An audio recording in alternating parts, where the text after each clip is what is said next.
Okay guys, this is an announcement. I'm actually going to be closing down YouTube. I'm going to be coming off public forums. I'm simply not happy with the way that YouTube is going, the way that Facebook is going, the way that a lot of the big platforms are going, quite frankly. The more and more I look at and get little notices saying our community guidelines say that we are not able to link you to this channel, when all it's doing is something really quite non-controversial. I've become uncomfortable that at any point in time YouTube can pull the plug.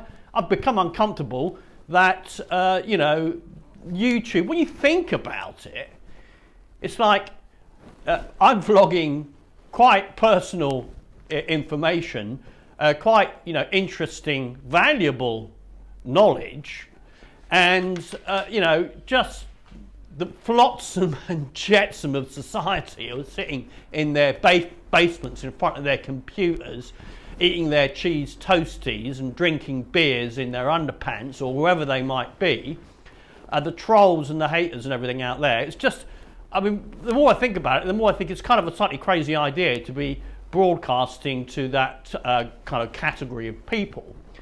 It's just almost as if the internet has become a kind of a public platform for getting out your stress. It's like a kind of a catharsis.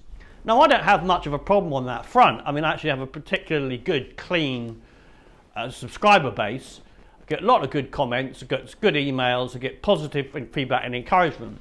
So it's not a major issue, but I nevertheless feel that what I'm doing is quite personal, and I'm quite keen. I think this is a sort of a key point.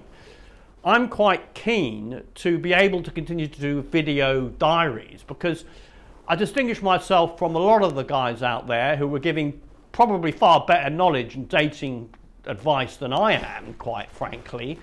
But you don't quite know how they're applying it, the practicals, you're not following the journey, you're not getting the good stories and the entertainment.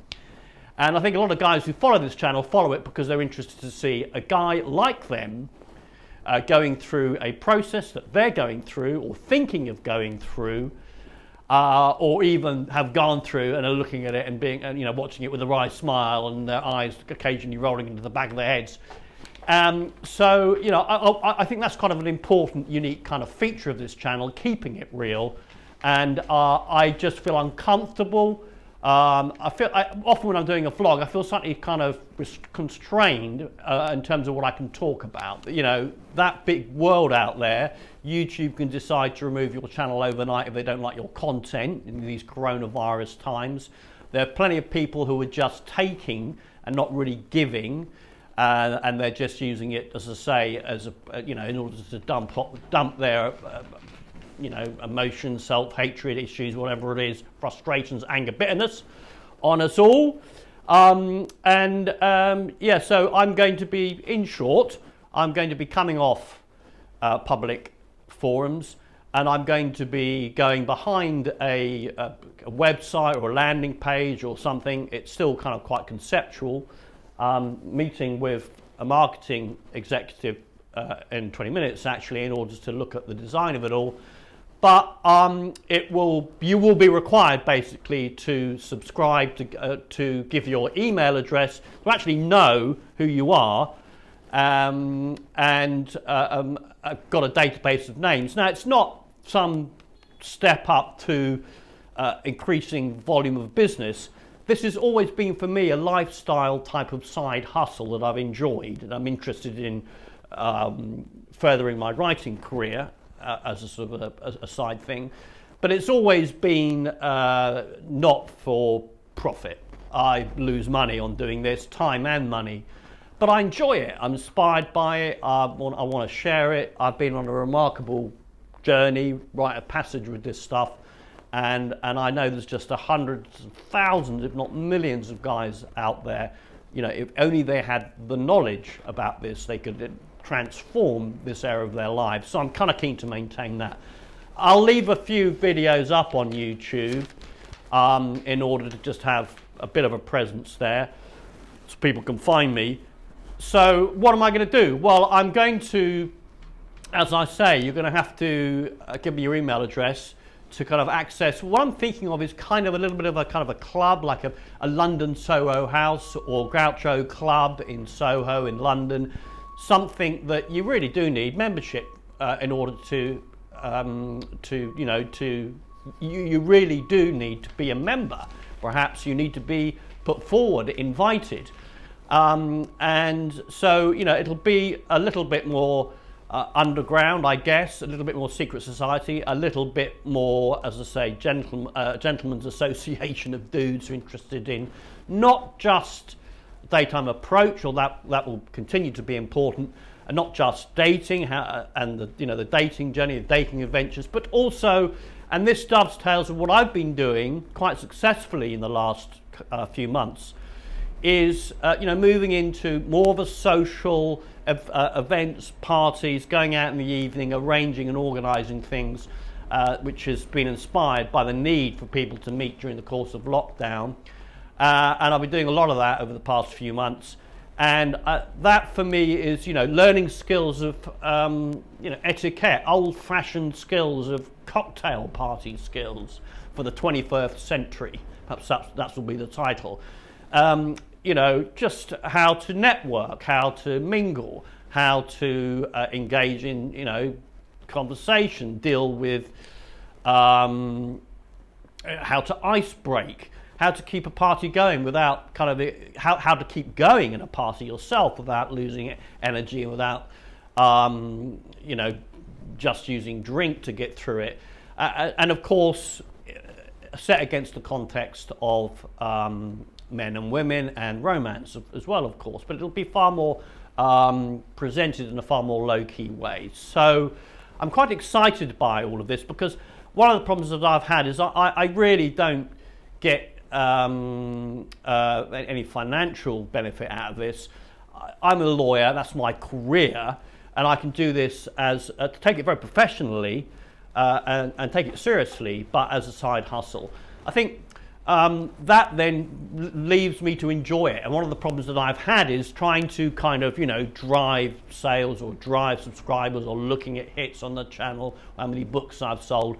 Now I'm just going to enjoy the evolution in this area of my life as a fun side hustle. And I think actually that will give kind of more fuel and enthusiasm going forward. Because I've got I kind of been there, done that in many ways as regards the YouTube channel and so on and so forth. I'm just it's like a fresh adventure. It's like I've learned how to approach girls during the daytime. I've learned how to, just as I'm going about my normal day-to-day to approach girls in the daytime, not specifically to go out to approach girls. And this is sort of the natural next step. I haven't really learned, and it goes back to, when you're probably like me, you're at university or whatever, and you went out at night clubbing or to a concert. I remember I went to London University, Royal Holloway College, and it was a bit clueless, or there's a party in someone's bedsit, about how all of that works, how to navigate that socially and romantically in relation to women and dating. So I think that is something that excites me.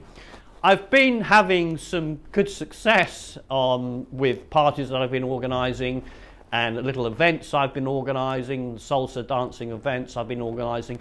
I've been doing it partly to get out of lockdown numbness, lockdown fever, and because I just saw a genuine need, and they've all been well attended. People have clearly want to get out and socialise, but I've also met up with 3 girls and a mate a couple of weeks ago out of a party that I arranged. I'm meeting them again this weekend. Been on another date with a very nice girl. So it's all good. But the interesting thing is, it throws up fresh challenges. It's like, as a daytime guy, I'm like, go out into the streets and approach a girl and say, excuse me, can I just say one thing? Blah, blah, blah. And that's all well and good, but you can see how over time any guy wants to broaden his horizons, wants to improve. No one wants to just sort of stand still, stay put in a comfort zone necessarily, unless, you know, they're married to Penelope Cruz with kids and, you know, their life is down. Although even then. So this feels like kind of a great way of translating, evolving the skills that I've learned during the daytime and on dates into an evening kind of cocktail-y bar, party, socializing type series of events. Now, why this is interesting, guys, listening to this video is because, you know, I've now renovated an apartment here in Warsaw. I'm centrally located. I've got a buddy in Russia. And, you know, this is, and I'm now, you know, built up relationships with bars and restaurants in this area. And, you know, I've kind of, and got reasonably wide social circle for an expat in Poland. And this is all kind of quite a cool stepping stone for anybody who wants to get out of the numbed world of North America and the UK, and perhaps other parts of Europe too. And, you know, perhaps in the new year, get into Eastern Europe, get into Middle Europe, have a base, and join this sort of association. Now, obviously, if I'm going to be giving my time to guys in order to, and helping them or coaching them or Skype calls or just creating a kind of an environment, an association where they can learn this stuff themselves, that's brilliant. You know, I see myself more as a facilitator and a rainmaker, and having other people come in to kind of help do this individually, then that is, I think that's just quite magic. Having an association and a kind of an arena, if you like, that you can make your own decisions, take your own steps, take ownership of your own personal development, and learn your skills, but with the support that's there. So any kind of services, for want of a better word, whether it's buying a book, or perhaps I will put all my videos under a paid thing, so you have to pay a bit of money to get access to all the videos, let's say, or coaching or Skype calls and so on and so forth. But I'm only interested in making sure that I'm not losing money, and not having a huge drain on my time either. So any money that I come in from these different little services or spin-offs will be money that will just go back into the business in order to keep it ticking over. I remember when I was living in London, having a friend who introduced me to the Groucho Club, which is a theatre and actors and musicians club. You only get in it by invitation. Someone is, you can go in as a guest with a member. You might think it sounds cliquey and exclusive, but whatever works, really. It was just such a cool place to walk into, off the busy streets and impersonal streets of Soho, London, to go into an environment where you can kind of trust people, know people, talk to strangers there, because you kind of knew that you were all kind of part of the same social circle. And yet very low key. You know, it didn't sell itself. These clubs don't sell themselves, but they open a door to quite an interesting and rich social world, and a world of entertainments as well. And guys who are in the same position as you are. So that's the idea. I've had 3 guys email me interested in programs, for want of a better word. And I will stay true to my word there. If they remain interested, then something in spring or summer, I will be arranging that, and I'm now well positioned to do that. So there it is. That's the announcement. If you're interested in this new, very conceptual, I don't even know what I'm going to call it, but I'm just working with the marketing person on kind of organically evolving this, whatever it's going to be called, association, a club. Club of Gentlemen, sounds not quite right, but not bad. That will be the new thing. So email me at this email address if you're interested in getting updates, notifications about where that's going, and if subsequently you want to stay in touch with what Mr. Forrest is up to, his diaries, his dating adventures, you're going to have to give me your email address or your name. And maybe even in time some sort of a description if I need to make sure that there's money coming in order to cover the costs of running this kind of quite fun and funky side hustle. Yeah, I mean, I just do want to emphasise that Poland and Warsaw in particular is a great gateway to so much of Middle and Eastern Europe and Russia. Close to Minsk, not that far from Moscow, close to Prague, not that far from Berlin. You can do it on the train in about 6 or 7 hours. Close to the mountains. I mean, it's a magical sweet spot, I think, Warsaw. When people ask me why Warsaw, I'm like, well, why anywhere else? Frankly, it's kind of the dynamic, creative. It's still a bit rough around the edges, and it's got this future potential. Whereas I often feel visiting the UK now, it's just being wrapped up in bubble wrap, and it's sort of just like an old granny who's slowly going to seed, you know. It's just quite an old, and I think a country and civilization even that's starting to ossify.